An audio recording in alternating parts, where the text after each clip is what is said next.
someone's got to do it. From Church and Gerard, this is City TV Everywhere.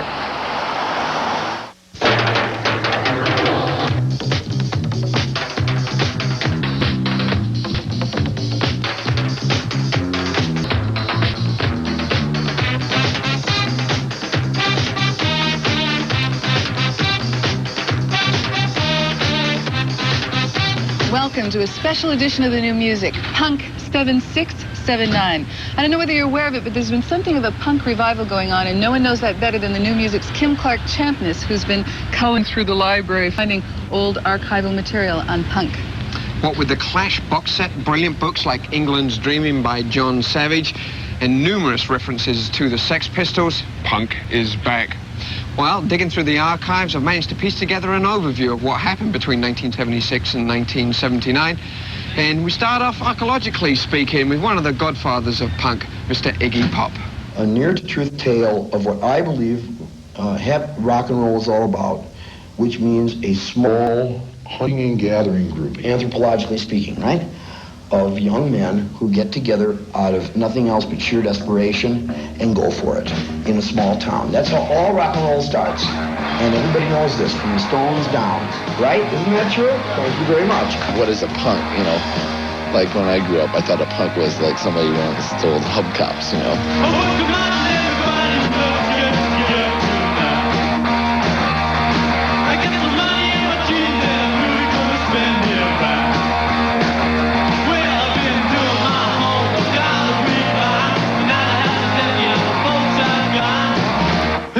Come on, everybody! Well, what happened in the spirit of '76 when punk started, which wasn't just meaning wearing a leather jacket and repeating the same cliches and slogans, it was a definite attitude to it. Same as Eddie Cochran had, the early Stones.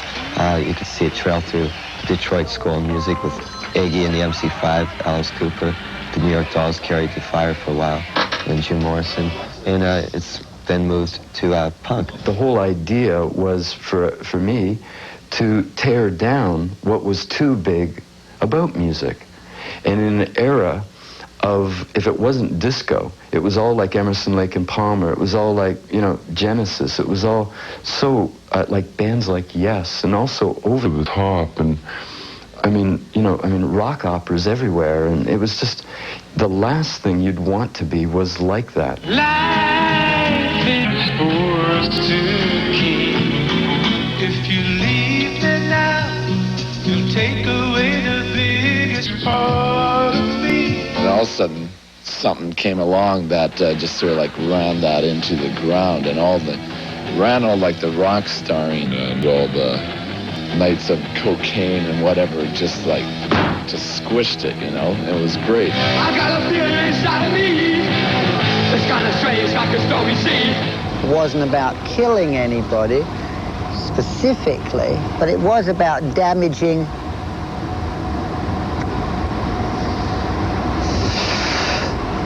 the gods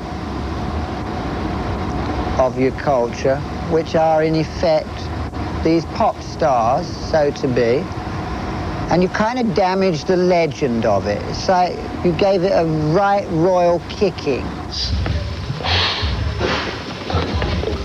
A lot of bands started to be more independent and either promote it themselves or find someone more personally in touch with them to promote their gigs and that. Well, I think the English scene came out of the New York scene. It all started in New York. You know, everything was going on at CBGB's. I mean, that's where it all sort of got recognized. Well, December '73 is when I started, and I'd say by the end of '75, I guess the middle of '75, we had a festival for the top 40 unrecorded rock bands, and New York rock bands. And we had about 70 bands literally that nobody ever heard of. So that's really what started it off. So during that era, what were some of the bands that were playing here at the time that were your main attractions? Well, during the early era, there was the Talking Heads.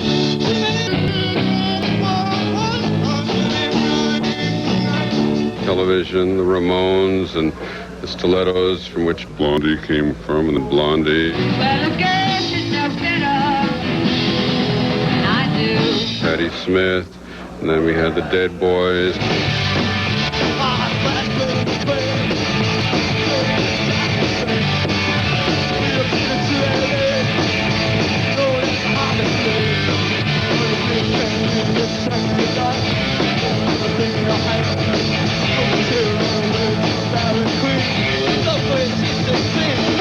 Yeah, with Dead Boys, it was more or less, we were bringing out just the physical aggression. We were making a statement, but it was more subliminal. We thought people would pick up what we were trying to say. What we were bringing was Clockwork Orange to stage, and we thought people would see it. And we were also trying to let people let loose physically. At the time, America wasn't going through the crisis Britain was. And also, you have to be outside of the tornado or the hurricane to see the damage it's doing. They weren't looking for anything new, really, in America. Everything was getting soft. There was no more pop-type music. There was a pop scene in England, still, in the early 70s with Slade and Gary Glitter and things like that. But America wasn't having that stuff. The French, when I first went there in 1974, I was quite shocked when I went into this place called the Open Market, which was their like sort of hip record store there. And they had Question Mark and the Mysterians, the Kingsmen, all sorts of stuff from the real sort of punk 60s American stuff. And like all the guys were wearing like sort of American motorcycle jackets and cowboy boots and jeans. And it was in sort of James Dean haircuts. And it was a kind of weird thing to me. You know, I was walking into France really for the first time. And there was that element of, and they had a real appreciation for like Robert Crumb comic books and all sorts of things that were very specialized, you know, and really the cream of some of the American culture. What really spurred the movement on, as it did, I think, worldwide, was the very first Ramones tour. What would happen is the Ramones would hit a town, any town, North America, Europe, and the very next day there would be 5 or 6 punk bands.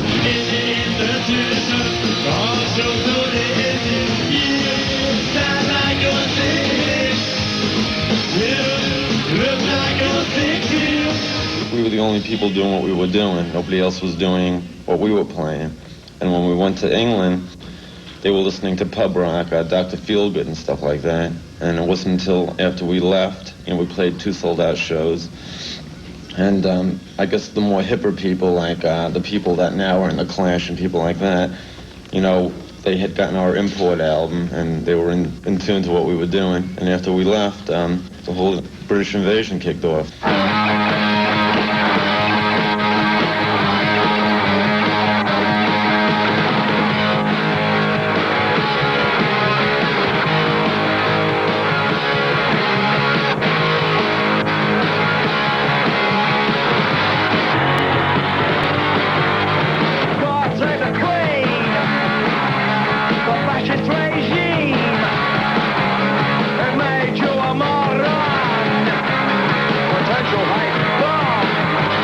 Next on the New Music's 1-hour special edition, Punk's 76 to 79, The Rise of the Clash, The Last Pogo, and England Screams from King's Road.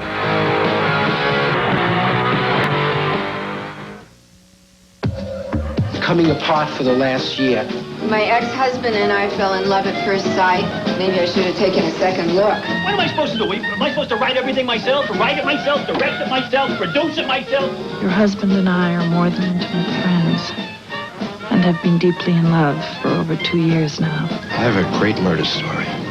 Great plot. Woody Allen's Crimes and Misdemeanors, a city premiere Wednesday at 8 on Great Movies. Welcome back to Punk 7679. The musical gap between New York and London was bridged when Malcolm McLaren, a Kings Road boutique owner, ended up managing the New York Dolls in the early 1970s. After acquiring a rich taste for managing rock and roll bands, he got involved with the Sex Pistols, who at that time did not have a frontman. Malcolm McLaren ended up approaching Midge Ure, at that time playing with the Scottish band Slick. Midge declined the offer of being the frontman with the Pistols, but he does give us this starting point for punk in Britain.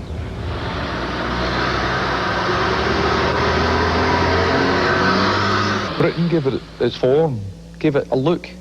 You know, it was, the attitude had been there, the garage band attitude had been around for a while with the Ramones and the New York Dolls and whatever.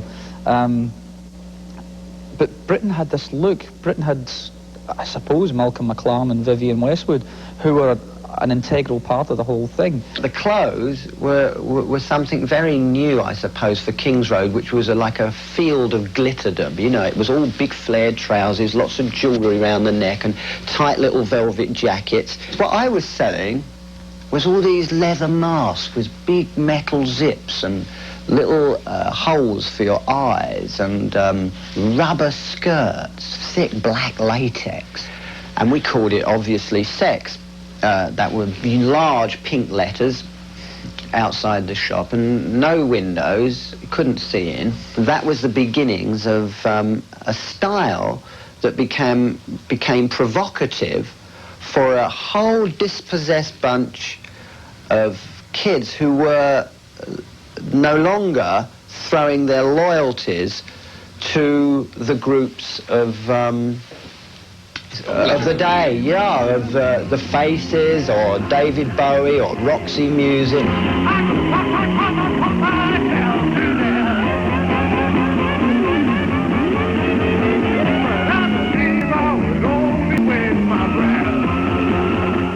Finally, all my produce was being confiscated and I was had up in court on obscenity charges.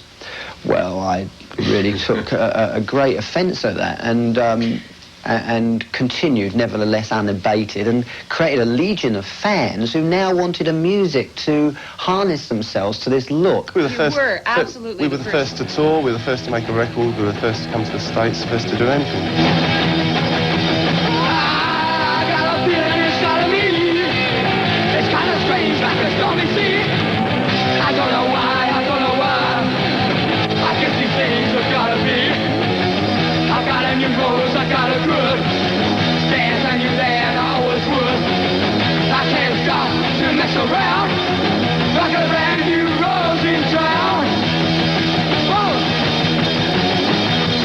It suddenly sort of changed, you know.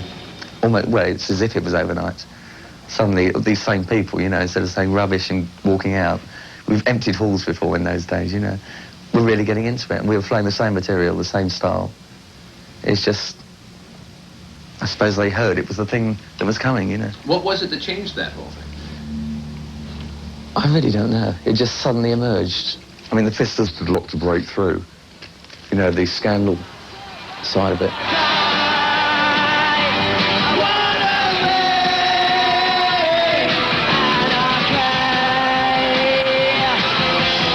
It's not about uniforms, it's not about clothes or hairdos or any of that. Wear what you want, do what you want, be what you want. Whichever way people interpret it, we was ahead of a movement, you know, and we was doing something, breaking down a lot of barriers at the same time. And we were the golden boys of Fleet Street, which is the home of all the media in London, and we did sell more papers than anybody did on Armistice Day.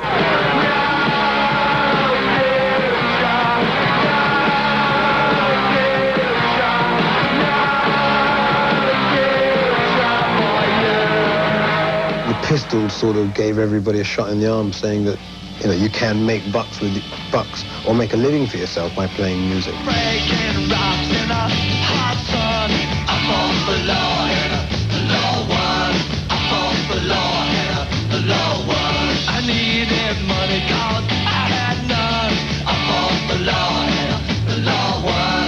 I fought for law and the law won. What about politics? You consider yourself a political group. Personal politics, yeah. What do you mean by personal politics? You know, sort of like, if somebody tells you something you can't do, you fight out against it and say, why can't I do it? When we put the group together, we try to do that, reinvent the world. From scratch. When we wrote that music, First thing that I remember is walking down the road with Joe, and, you know, we've just signed a record deal for £100,000, you know, and we're sort of walking down the road with holes in our shoes, and we're going, my God, we're going to have all this money. And it's like, what are we going to write about now?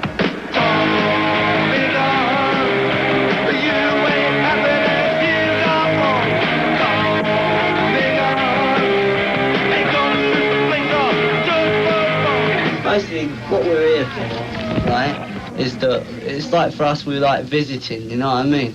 And all these places we go to, we've been like 52 different countries, you could say, and the only thing they got in common with each other, this is America, which I'm talking about, and perhaps Canada as well, is they all listen to like mostly shit music, you know? And that's what we're doing, is we're here to alleviate that, you know?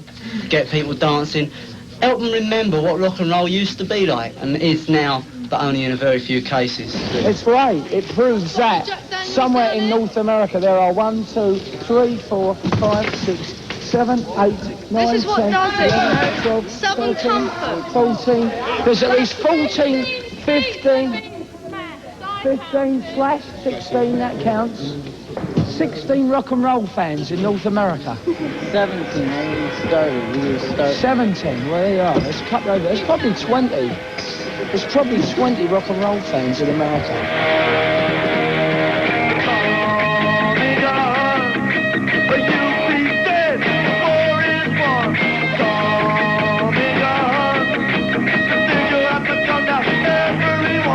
The education system's a con, the record business is a con, big business is a con, city life is a con, country life is a con, the army's a con, the navy's a con, even cable television is a con. The way the press blew the thing up, it was actually that the press made it out to be much more than the actual movement was. It was just another bunch of bands going off and playing. Our faces were infamous before there was a name to put to them.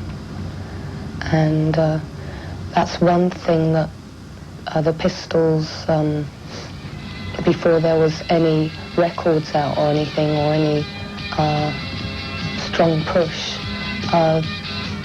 the audience was picked up on as much as the group.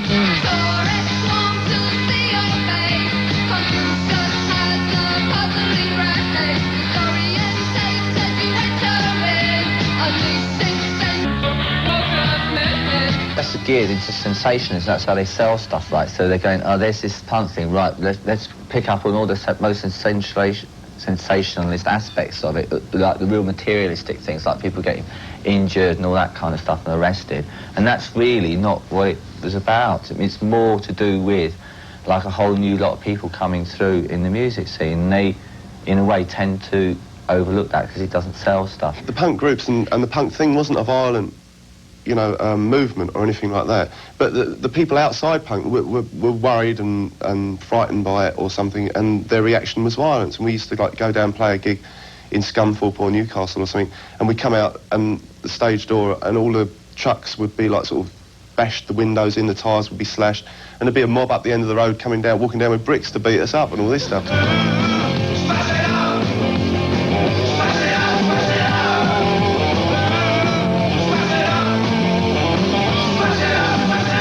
Still ahead on the New Music Special Edition, Punk 76 to 79. The Ramones come to Toronto. DOA and Dead Kennedys shake the West in a violent end to a vicious era.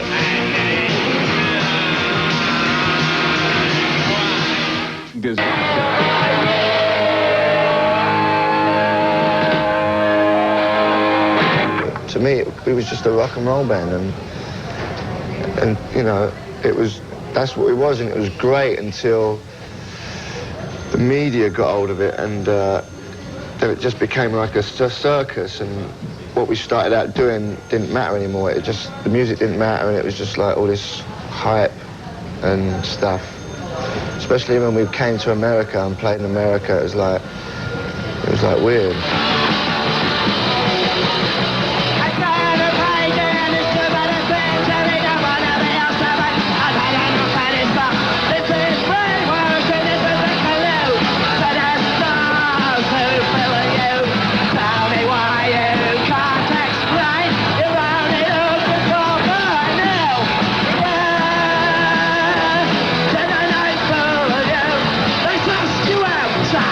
Never cared about the audience at all there, because down south it was mainly cowboys that come and see us.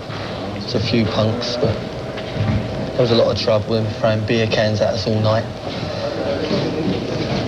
Nothing to get worried about. I was a freelance artist development promotion tour manager, and I called up a friend at Warner Brothers and said, "What are you doing?" And they said, "Well, we're doing this this tour with the Sex Pistols, but nobody wants to deal with it. I said, I want it. And they said, you're kidding. I said, no, it sounds like fun. Sid and I became very close friends, and I begged him to please give me something, methadone, anything to help him with his problem. I was given $25,000 and said, okay, take them out, make sure they get to the show, and we don't want to deal with it. And I wanted to save him, and I couldn't.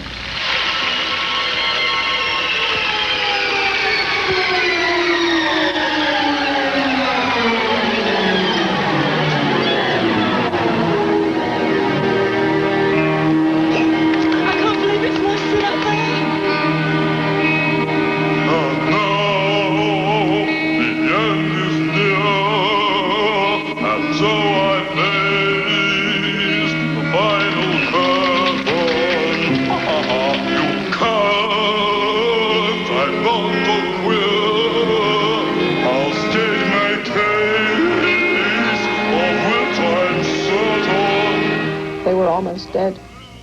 It was almost that chiaroscuro look, all black and white. I mean, they stood out as if lights were shining around them, and they were so outrageous looking and so pale and so ill looking to me, and yet they didn't know that on the train platform in a suburban commuter station that every single person was looking at them. They didn't know they were different.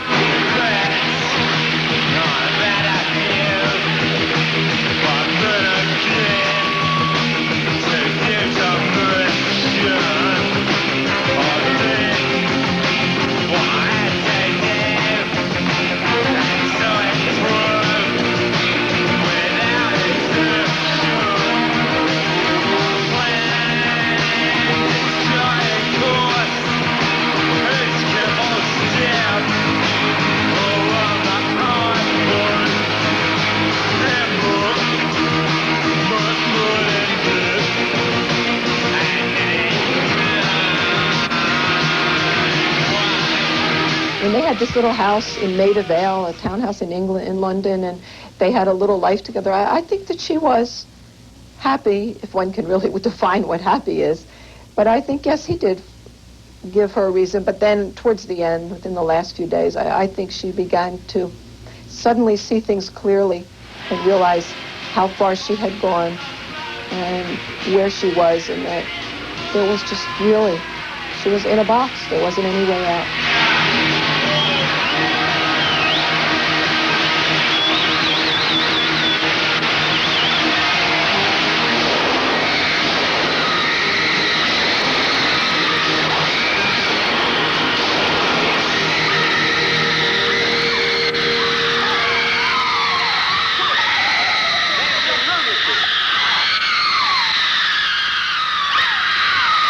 Have you ever heard the Sex Pistols? Yeah, of course I have. Used to be a big fan. Yeah? Yeah. Have you ever heard me singing with them? Yeah. God save the Sex Pistols. Did you know that I was ripped off for somewhere in the region of about £700,000 by that bastard McLaren? Did he? Yeah. Now, if ever they put me back to Great Britain, you know what my first thing is going to be? Get hold of him. Hold him out. Straight away. Have him, won't I? He just screwed us out of a lot of money, you know. Made us sign all these silly deals. We didn't know what we was doing, you know. And, you know, we didn't make it, you know, as popular as you were just talking about how popular the Sex Pistols are, you know, we didn't make any money from it all. The Sex Pistols were really a wonderful way of me living a normal life, because the chaos that surrounded us made me feel very happy. Good for my well-being and psyche generally. The entire business, the entire establishment, all of it. It all stinks and it must all be replaced. Do you think the kids care, though, about the business? They should. If they want to grow up and learn just how wicked this world is, they should pay serious attention to it and stop being manipulated by dirty old men. The New Music Special Edition, Punk 76 to 79, will continue with the Dead Kennedys, Jello Biafra, kickstarting the 80s, and Toronto the Bad. Oh, that's a fight! Another cigarette! Boy, they are going to be a brutal competitor for us. We bought them out last month. I just bought 1,000 of their Class A shares. I guess you're not worried about that lawsuit in the UK, huh? Lawsuit? Business bloopers are embarrassing, especially when they happen to you. And that's why you need the Financial Post, because it delivers the news that helps you to stay informed, to stay ahead. Call this number now. And with your new subscription, you'll receive this personal office stereo with AM/FM clock radio and separate speakers. And ask about our free 4-week introductory offer. Every day, our top-notch editorial staff gathers the essential business and investment news from our bureaus across Canada, in New York, Washington, London, Hong Kong, and 35 affiliates worldwide. You get the information you need in a compact, easy-to-read format. Domestic and international business news, RSP and personal money advice, helpful economic trends, insightful comment and opinion. And every week we wrap up with the revamped Financial Post Weekend Edition. The definitive summary of the week's events, major features, in-depth analysis, the most comprehensive review of the major markets. Relax with the new Weekend Arts and Leisure section and sports like never before. So call now and receive Canada's #1 business paper, plus the Financial Post magazine, the monthly that brings you the people and events behind the news. I just read that fund isn't performing well. Oh, great. Just moved my retirement savings there. Stay informed and stay ahead. Call this number now for your subscription to the Financial Post. With your paid subscription to the Financial Post, you'll receive this personal office stereo. So call toll-free 1-800-268-1121. That's 1-800-268-1121. Ask for the extension number on your screen and ask about our free 4-week introductory offer.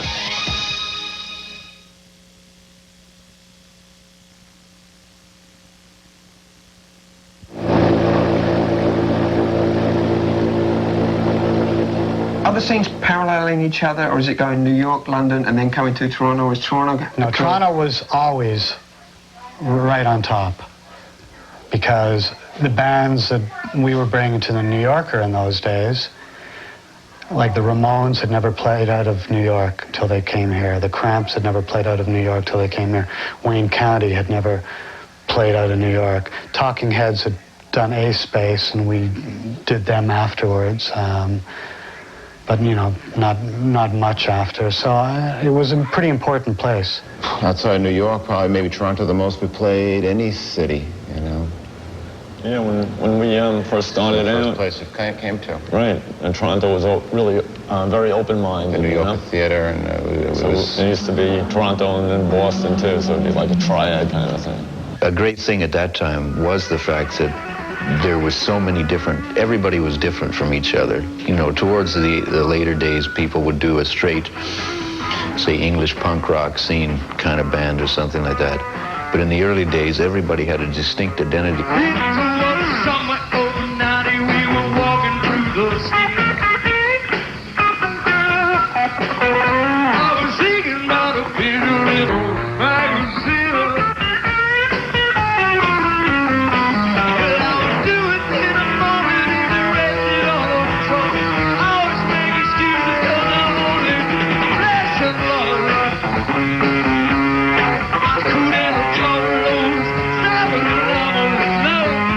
The very first show we ever played, the Viletones, was in a club called The Underground.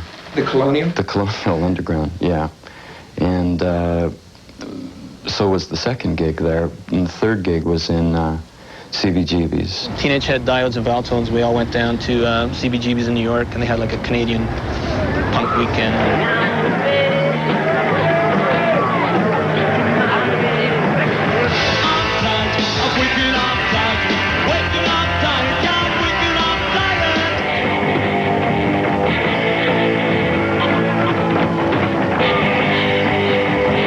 Posters on the street. It was the first time that that I saw bands putting up posters on poles, and well, it was the only way you had to, unless you went out and bought ads, and you wouldn't do that. You basically had to just go out on the street and do it yourself, and that's one of the things I first noticed, and so we did the same thing. We're sitting now on what they always called trendy Queen Street West, but this was kind of like the time the land that time forgot here, you know. People just didn't care about this neighborhood.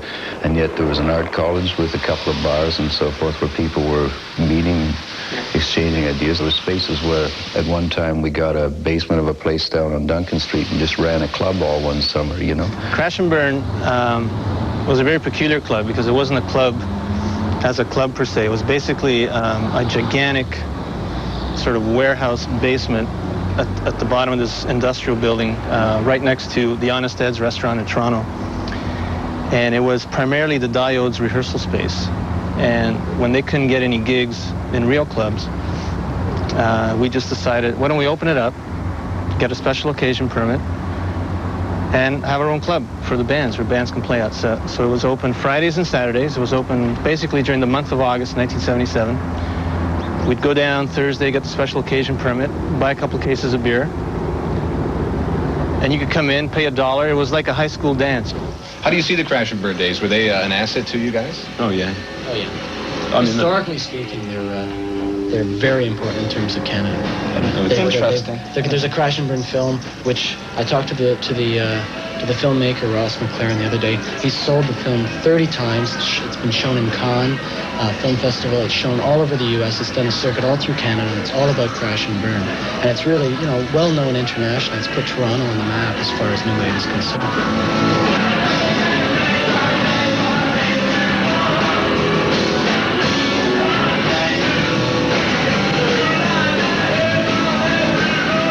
It only lasted a month, but it was a hell of a month. While the club ran, we had our own little fanzine that we put out called the Crash and Burn News. It's our little tidbits on what the local bands are up to. Bands like the Vile Tones, it's the famous Nazi Dog. I mean, he took punk to the limits. I mean, I remember seeing their very first gig. It was at a place called the Colonial Underground. He just took a beer bottle, smashed it on stage, took it, and just ran it down his arm. Did you always see punk equated with violence? Did it have to be that way? I sort of did, yeah, and it cost us a couple of band members on different occasions sort of throughout the years, but I had a strong identification with it. I thought that it was synonymous with it. It was an integral part of the music. Not in that way of shows now where you'll see kids sort of, you know, trying to jump on and off the stage on a Faith No More concert, but beyond that, I mean, way beyond it. And I thought it to be very important.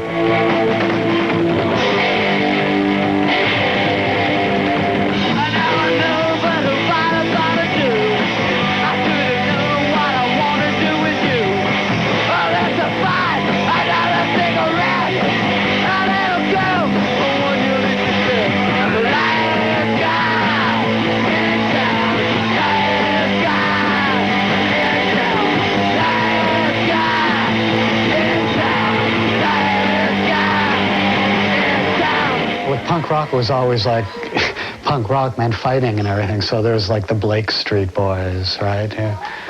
So they, you know, and they always sort of hung around the Vile Tones, and they're, you know, sort of like gang warfare in the clubs. But it was fun, and so our last night at the Horseshoe was called The Last Pogo, hence the movie that was filmed there and the record, and we had about 8 bands playing, and we were recording it, and the Vile Tones didn't really want to be in on it, and Teenage Head were headlining, and I don't know, as soon as Teenage Head, the place was jam-packed. Teenage Head get on stage, and there's like some drunken undercover cops drinking at the bar, and decided, well, this is like pandemonium, and they closed the show. Blake Street Boys, it was a riot. It sounded like people cutting down trees. I mean, everybody was like slamming their wooden chairs into the tables. Certainly the economic climate was 100% different here. I mean, it was never probably a more prosperous time economically in Canada than in the mid-'70s and so forth, which was just the opposite of what was happening in England. So I would say, you know, like a lot of the sociological thing, man, you know, you couldn't sing about the same social ills that were plaguing England in this country at that time. What defined the scene, therefore? If it's not really the politics of the British bands... It was style. I mean, I found it again, that third show, playing in CBGB, sort of revolting that they looked closer to the Ramones than anything sort of hip. I mean, to me, Your audience. Well, yeah, you know, and the New York bands, I mean, they appeared to be, you know, there was a 10-year gap in our ages. I mean, people, I mean, I think they're fine. I mean, you know, a lot of them are even brilliant, but I mean, people like Debbie Harry and any of the Ramones, I mean, were so sinfully ugly, too. So this was something that I feel that, to me, the important aspect was the complexion that was put on the movement by the English bands. London calling to the faraway towns. Now war is declared and battle come down. London calling to the underworld. Come out of the cupboard, you boys and girls. Toronto, it wasn't as organized as it should have been, you know, in hindsight. That whole era was underrepresented on vinyl, right? Like, there were hardly any really good punk albums to come out of this scene, and this was one of the biggest, most important scenes in the whole world. You know, after like London and New York, Toronto that's where it was happening. Vancouver, in some ways, was way ahead of Toronto in that. I think there's more visual documentation of the Vancouver scene than there is of the Toronto scene. Still to come on the new music, breaking it down on the West Coast. Right now!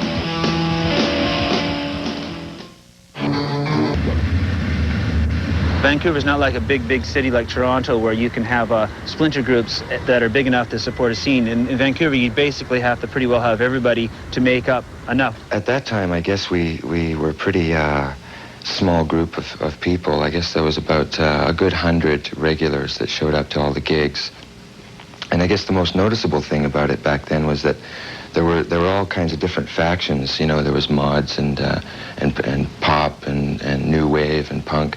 And seeing that the scene was so small, everybody seemed to just get together. I guess the first thing I ever saw was really the Ramones, right? They happened to be coming in town, and they weren't selling any tickets, so some reason or you could get in for like $5 or get in for free. Like basically everybody scammed their way in. And about 400 people showed up and saw them, like in this about June '77. And it was like probably the greatest gig I've ever seen, right? It was like an awakening. The band started. The Furies were the first, and it's the Dish Rags. They're from Victoria. It was a band from Vancouver called the Furies that we saw that summer of '77, and they asked us to play with them at the Japanese Hall, which was the first gig. And there's all my other friends, yeah, all my old friends, my favorite picture friends. They're all done and gone down here, but their eyes are looking up just like mine are looking back. DOA's first gig, like this was a little bit later, in February '78, was at the same place, Japanese Hall. We knew 3.5 songs. Like we knew 3, and we kind of knew half of another one. And we sort of begged our way into stage, right, and board these guys' gear, and we started playing the 3 songs. And then when we started playing them over again, the guys in their band realized what was going on, and this sort of fight erupted on stage. With it, you know, eventually we got outnumbered, and they got their gear back, right, and that was our first gig. That's right.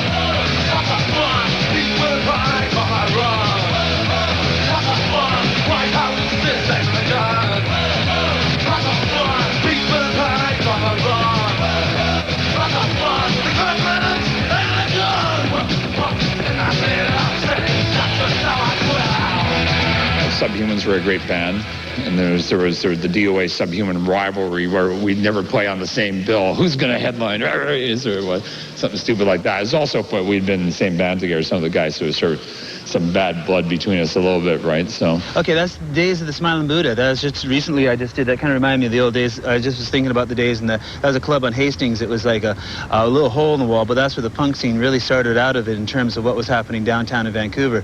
You'd go down there, and there was the gigs were going on, bands you never seen or heard and stuff like this. It was a lot of fun. Cops come call everybody away for being underage and stuff like this. Everybody be back again next week, you know. It was really crazy. And that was sort of like the view from the audience, you know, when you're on stage there looking down at all the characters out in front of you, and this is what was going on, and you don't know how to play, and they don't know what they're listening to, and everything's crazed, and everything's going to wake up with a bad hangover in the morning. Back then it was just like everybody had so much energy. Let's go, go, go.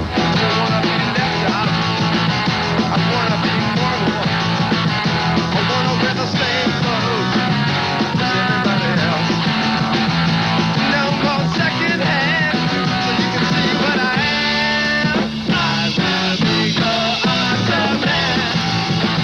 when the whole scene started flourishing in New York and England, etc., people picked up on it here, and I think the media had a lot to do with it. They were really fair to the bands as far as doing videos with them and, covering the press, while in a lot of other cities, such as even San Francisco, the media doesn't really give a damn. And Buck Cherry was kind of at the center of the whole thing, wasn't he? Yeah, he was that character who was had all the Rolling Stones moves down, had all the Rolling Stones history, and could impersonate Keith Richards at the drop of a hat, and a good friend of Art's and mine's, and great influence and great intellect and great knowledge and things. Now works for The Sun, and is probably in the basement somewhere working up some new band episode to Alicia and everybody with his world famous video, Barbara. I'm just a new little girl in my home class.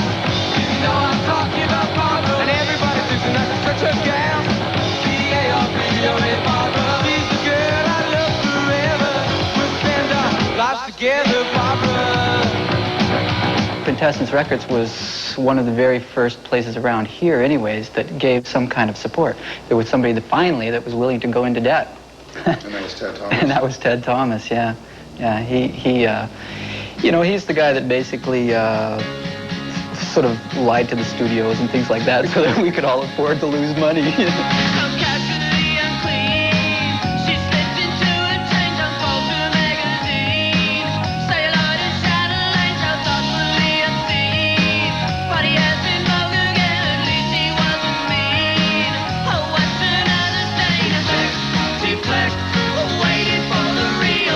This was just sort of the West Coast explosion with Circle Jerks and Dead Kennedys and all those people coming up and down the West Coast. We couldn't get across those damn mountains.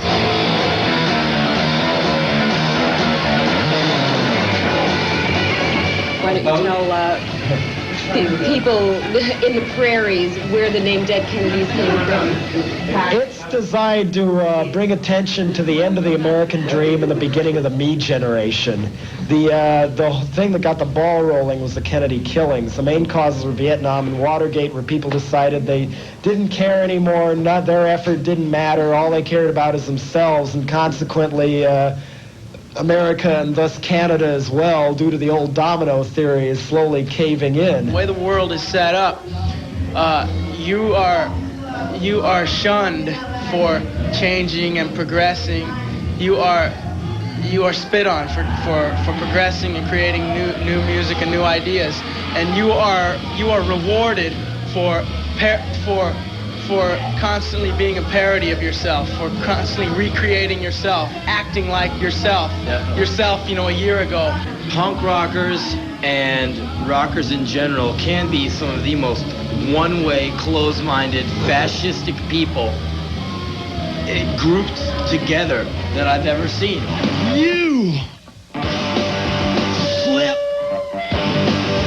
it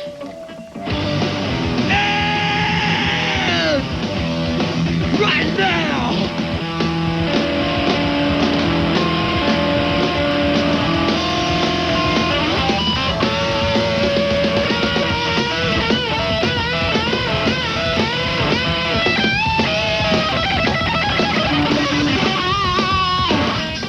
The new music will return with the aftermath of punk.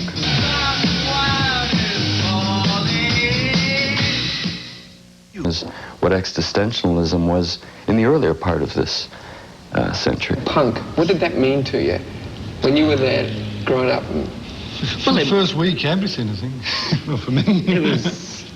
It was just like playing from the hip, fast and loud, and not even bothering if you got it wrong. It was like above the door, no experience necessary. That was the great enticer in. What do I get? Oh, what do I get? I have to be grateful. If it wasn't for punk, there's no way somebody like me would have ever got playing music. It was punk. People were picking up instruments. So I thought, well, I'll pick up an instrument too. So it's good.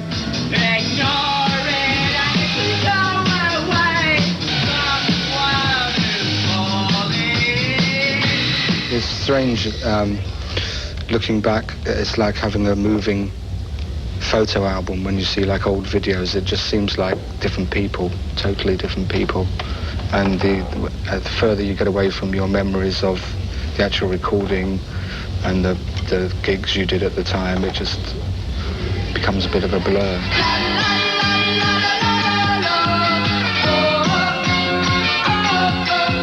yeah, there's a bunch of kids out there that really want to be in bands, that got incredible ideas musically. They're young, fresh, and that you got to really give the kids a listen when they come out there with their musical ideas, and you're going to hear something different that you've never heard of before, and you're going to get the personalities of an awful lot of young people just going on nothing but instinct. And that's what really music is. It's a reflection of people and times, you know.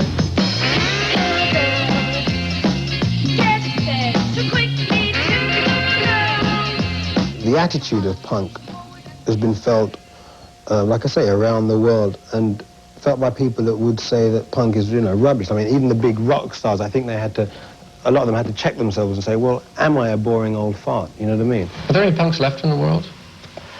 I hope not. It's a term I've never liked. Punk rock was finished when the Damned played the first gig.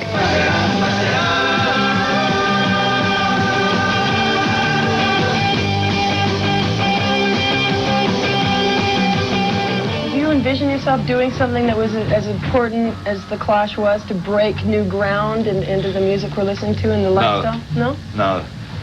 I'm just trying to be realistic there. You know, I think, because I try to study other careers, you know, other people's, and what do they, you know, when they had their group, when the group split up, what do they do after, where are they now, or, you know, or I wish they'd go away, you know. You think about other people, and I just know that The Clash was like really fantastically important, all the things we were doing. And it was of its time, and the times are different. Today nobody cares about that stuff, you know? It's all like career and money and get a BMW, you know?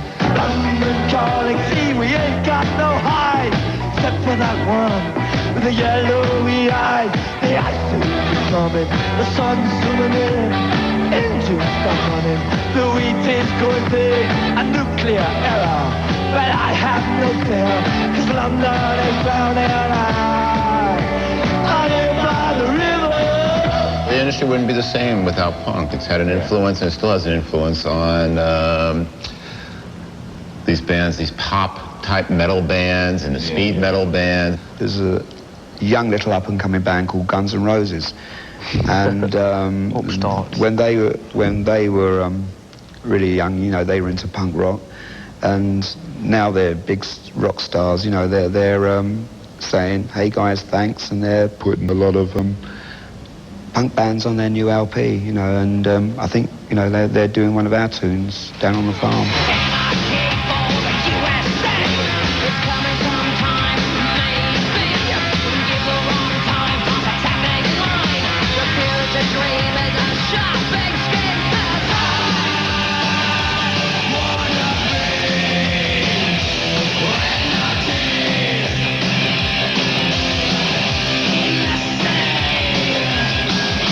They say punk's not dead, it just smells that way.